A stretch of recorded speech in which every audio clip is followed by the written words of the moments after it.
Hello guys! Magandang tanghali po sa ating lahat. Ayan, ito ang ating menu for the day. Adobong sitaw at kalabasa. Ayan, nirigisa na natin ang bawang, sibuyas at saka luya. Ayan, para maalis ang langsa ng karne. At bago natin mekos-mekos, ayan, ilagay na natin yung karne ng baboy. Ayan, iniwa-hiwa ko siyang maliit. Ayan guys, simple lang naman guys ang aking menu ngayon. Ang alasanya version ng adobong sitaw at kalabasa.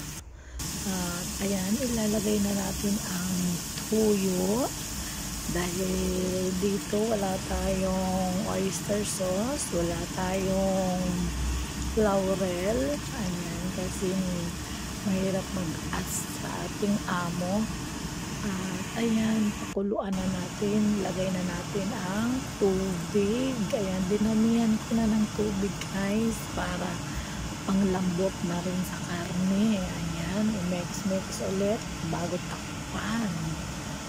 At pagkatapos niyan kumulo, ay ilalagay na natin yung suka. Ayan guys, at hayaan na natin, huwag na natin i-mekos, hayaan na natin siya. Ayan, takpan uli para maluto ang karne. At ito na yung karne, ilalagay na natin yung gulay. Ayan, ayan ang kasi ko ang may available sa ref, sitaw at saka kalabasa.